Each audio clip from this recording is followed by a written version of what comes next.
So let's talk about Motion, a company now worth over $500 million. But this isn't really a story about software. It's about a series of just massive, high-stakes bets, and it all starts with one of the toughest decisions any founder could ever make. All right, let's get into it. $1 million. I mean, for pretty much anyone, that is life-changing money. But for the founders of Motion, it was basically the price of admission. This is how much they had to literally just walk away from. Guaranteed bonuses they forfeited just to chase an idea. And that's not an exaggeration. To hear co-founder Harry Kui tell it, they were each giving up nearly $1 million. And this wasn't some, maybe bonus, it was a sure thing. Which just makes you wonder, what on earth could possibly be worth that big of a sacrifice? That insane decision? Well, that was just the very first of many bets the Motion founders would make. And they weren't betting on an idea, they were betting on themselves. So who are these guys? It's three friends, Omi, Harry, and Ethan. And look, these are not your typical startup founders tinkering in a garage. These guys were high school math Olympiad champs, and they became super successful quant traders, pulling in seven-figure salaries when they were still in their early 20s. But in 2019, they decided to just leave it all behind. And as you can probably guess, their parents thought they were completely nuts, telling them, hey, why don't you just bank that money for 5 or 10 years first? But nope, they were ready to risk it all.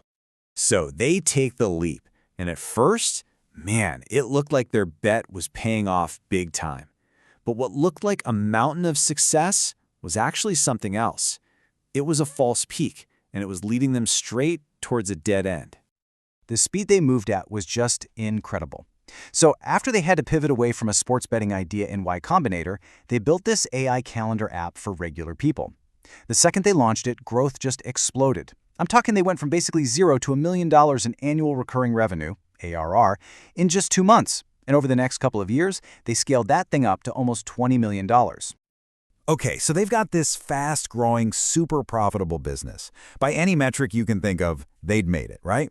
But then, one conversation with one of their mentors completely shattered their idea of success. Let's just sit with this for a second. $20 million a year. They had given up their cushy jobs, and it worked. They were on top of the world. And then, they took a meeting. And this is what they heard. Yeah, you guys are fucked. Can you imagine hearing that when you think you're absolutely crushing it? It was a massive wake-up call that made them question literally everything they were doing. So what was the deal? I mean, how could a $20 million a year business possibly be a dead end? Well, the answer comes down to this really important business idea. It's something you could call the nice-to-have ceiling. See, their app was great, people liked it, but for most folks, it wasn't essential. Their businesses weren't going to crumble without it.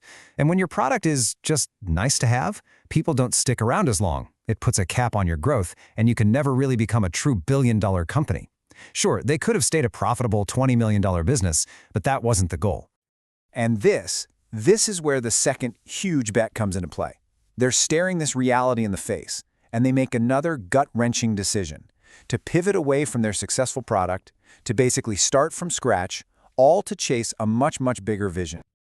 The strategic change was crystal clear. They had to get away from being a nice-to-have tool for consumers, which had a built-in ceiling, and become a must-have platform for businesses. So they decided to build this all-in-one work management tool, something their customers literally could not do their jobs without. That was the path to a billion-dollar company. And that incredibly hard pivot led them to what they're doing now, which is this wildly ambitious vision, creating a world where humans and AI employees work right alongside each other. So here's how the new platform works. A business creates a project.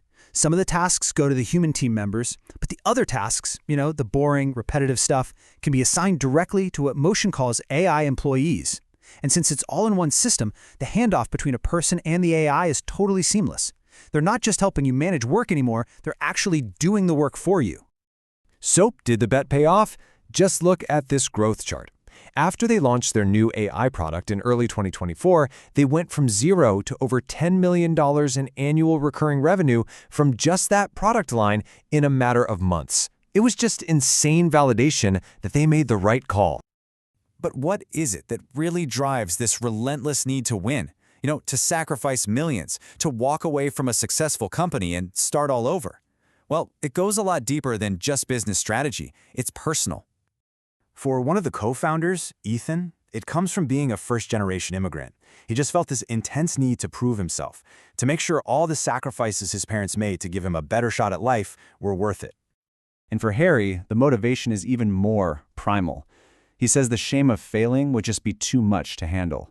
For him, the pressure to win is so high that actually making it work, no matter how hard it is the most comfortable path. That is a seriously powerful psychological driver.